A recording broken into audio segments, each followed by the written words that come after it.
Face à une situation de blocage, comment la débloquer sans en arriver à une punition ultime? Où doit-on laisser faire? C'est vrai que souvent, on est dans ce truc de ne pas savoir, est-ce que je dois punir ou est-ce que je laisse faire? Est-ce que je suis autoritaire ou est-ce que je suis laxiste? Comme si on n'avait que ce choix-là, d'être l'un ou l'autre. Mais finalement, s'il y a situation de blocage, qui bloque? Dans un blocage, il y en a deux, hein? Donc ça signifie que moi aussi, je me suis bloquée.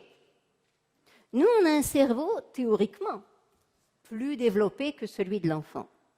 Sauf que parfois, oui, on arrive à se bloquer aussi. On se bloque sur une idée. Tu mets tes bottes. Et l'enfant, pour peu qu'il ait 2 ans et demi, non. Voilà, il a entre 4 et 8 ans. Ou entre 4 et 8 ans, il se passe des tas de trucs. Mais je veux aller faire du vélo. Non.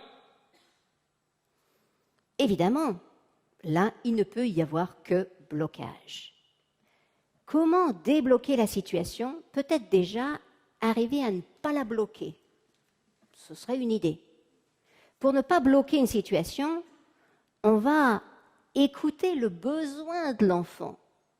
Notre souci à nous, c'est que nous avons tendance à interpréter tout ce que disent nos enfants au pied de la lettre, en oubliant qu'ils n'ont pas encore les capacités de formuler les choses comme nous les formulons.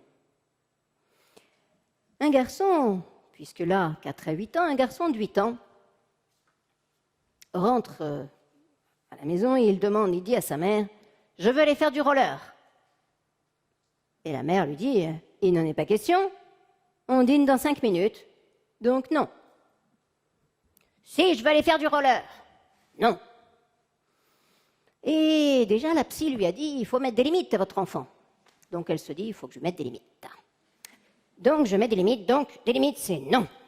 Tu n'iras pas faire du roller, on ne va pas faire du roller juste avant le dîner. Tu le sais très bien, d'ailleurs, pour quelle raison est-ce que tu me demandes systématiquement d'aller faire du roller? C'est vrai ça? Comment ça se fait qu'il demande systématiquement d'aller faire du roller juste au moment du dîner? Il sait bien que sa mère va dire non. C'est louche. Qu'est-ce qui se passe? Est-ce que l'enfant a une intention négative? Est-ce qu'il a une intention perverse? Probablement pas. Mais peut-être bien qu'il se passe quelque chose dans son corps. Il a beaucoup de tension dans son corps. Et lui, il se dit, faire du roller, ça va me détendre. Et puis, comme sa mère lui dit non, elle dit non au roller. Elle oublie qu'elle pourrait lui dire « Et tu as envie de faire du roller maintenant ?» Ça veut dire que tu as vraiment plein de tonus et d'énergie à l'intérieur de toi. Je vois bien que pour toi, ce n'est pas le moment du dîner. Puis comme on ne veut quand même pas qu'il aille faire du roller, on pourrait lui dire « Est-ce que tu veux venir avec moi sauter un petit peu sur le... » Comment ça s'appelle là, les trampolines?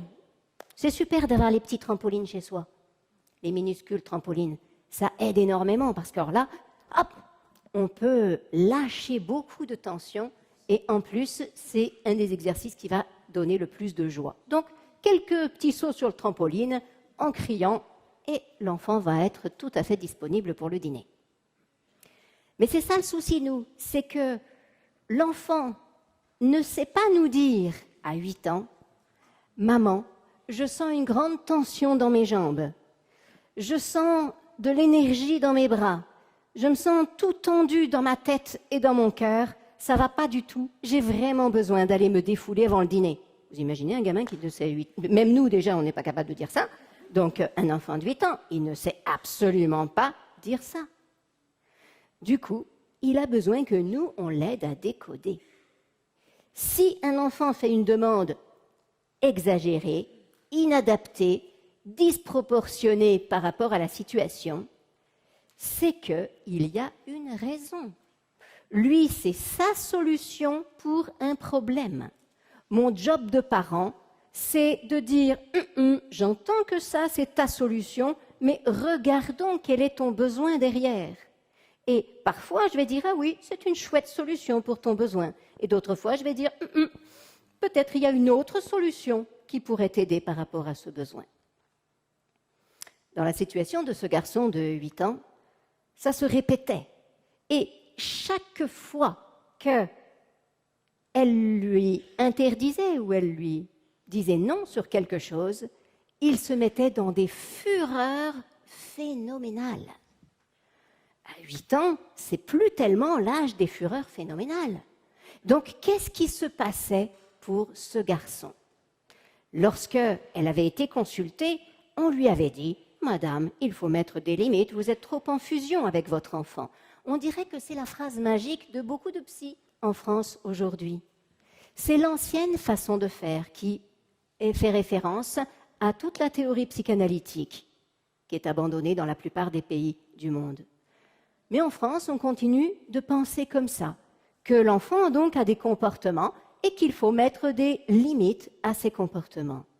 Et donc malheureusement, elle essayait, désespérément elle essayait, aggravant forcément le problème chaque fois.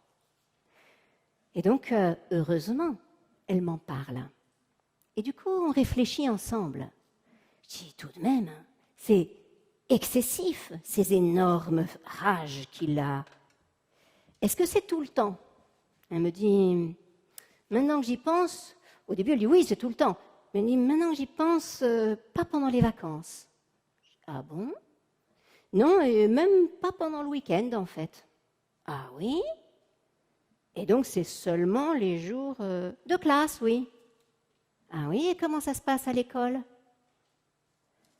Et elle a interrogé son fils. Et son fils vivait des humiliations importantes à l'école. Il était très en avance par rapport aux autres, il avait très souvent fini son travail et au début de l'année, eh bien, il s'était levé de sa chaise quand il avait terminé son travail pour aller aider un autre enfant.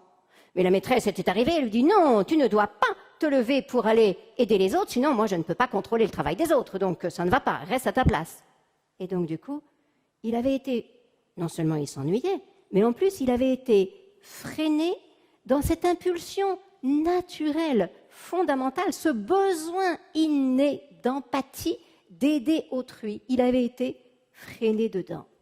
Comment peut se sentir un enfant de 8 ans qui est dans cette situation? Et donc, il avait essayé d'en parler au début à ses parents, mais les parents avaient minimisé, ils étaient occupés, ils avaient d'autres choses à faire. Oui, bon, bah écoute, c'est pas très grave, allez, voilà, t'as qu'un an à passer avec elle, et ta. Seulement, l'enfant ne supportait plus. Et donc, ça faisait une charge à l'intérieur. Et donc, c'est pour ça qu'il sentait tout ce truc dans lui, toute cette tension dans ses jambes et toute cette tension partout dans son corps. Parce que le stress, les émotions réprimées, ça n'est pas psychologique, c'est physiologique. Ça se passe dans notre corps. Et donc, toute cette accumulation dans son corps avait besoin de sortir. Et donc, la moindre petite pichenette, la moindre frustration déclenchait tout simplement la décharge de ce stress. Il était en train de dire « Maman, je souffre à l'école ». Nos émotions, c'est vraiment ce qui nous permet de nous sentir être nous. Nos émotions, elles sont vraiment à la racine de notre sentiment d'être, à condition d'être entendu, à condition d'être écouté. Les émotions, c'est pas quelque chose qui se passe dans la pensée, c'est quelque chose qui se passe dans le corps. Nous percevons quelque chose, une petite zone qu'on appelle l'amygdale, ici en rouge, va déclencher une décharge d'hormones. Et ces hormones vont aller dans le corps pour mobiliser le corps vers l'action. Seulement après, il y a une information des zones néocorticales qui vont pouvoir tempérer ou non la réaction émotionnelle. Le stress, c'est la réaction non spécifique de l'organisme face à un danger, face à une situation qui nécessite une adaptation, soit un danger, soit un déménagement, la perte de quelqu'un. Et donc, concrètement, quand notre enfant est particulièrement énervé, quand il part en fureur à la moindre occasion, regardons. Quelle est la charge de stress dans son organisme? Est-ce que peut-être son meilleur ami vient de déménager? Est-ce que peut-être nous venons de déménager? Est-ce que papa a changé de travail? Est-ce qu'il y a eu un deuil dans la famille? Est-ce que le petit chat est mort? Est-ce qu'il s'est passé quelque chose? Est-ce que les parents se disputent? Est-ce que les parents ont divorcé? Le stress, c'est la réponse non spécifique de l'organisme. Quand on était dans l'ancien temps, à la préhistoire, le mammouth avançait vers nous.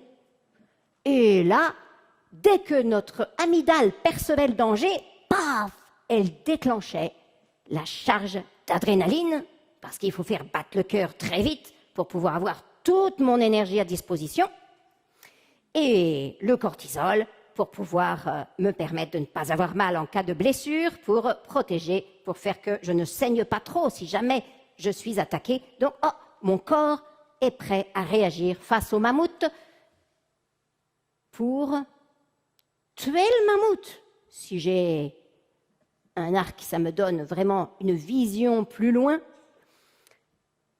Tuer, donc attaquer, ou alors fuir le mammouth à toutes jambes.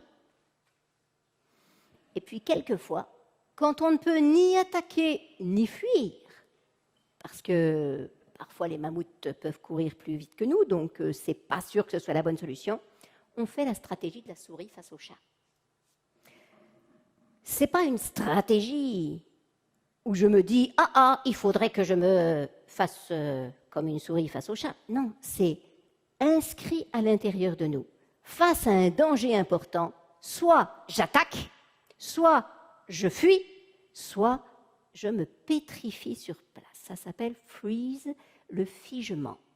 Je me fige, comme la petite souris qui se fige face au chat. On a l'impression qu'elle est morte. Les chats se laissent rarement avoir.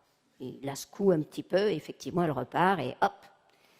Mais les mammouths se laissaient avoir. Et donc, si je fais le mort, figement, le mammouth ne m'attaque pas. Attaque, fuite et figement sont les 3 réactions que notre corps a développées pour pouvoir faire face à toutes sortes de sollicitations de l'environnement, de sollicitations pour arriver à faire face au danger. Les études d'Henri Laborit montrent que c'est l'attaque qui va le moins nous abîmer corporellement. Dans l'attaque, finalement, toute cette énergie qui est distribuée dans mon organisme, je l'utilise. Toute cette tension, je vais l'utiliser. Donc, après, ça va mieux. Dans la fuite, j'utilise aussi les tensions puisque je cours, mais ça ne me donne pas la sensation de puissance et je vais avoir un petit peu plus tendance aux maladies que si j'attaque systématiquement. Et alors, ceux qui se figent, c'est ceux qui ont le plus de problèmes par la suite. Parce que figement ne veut pas dire que le processus de stress s'interrompt. Au contraire, il reste à l'intérieur et continue d'abîmer mes artères, continue d'abîmer mon cœur, continue d'abîmer mon organisme.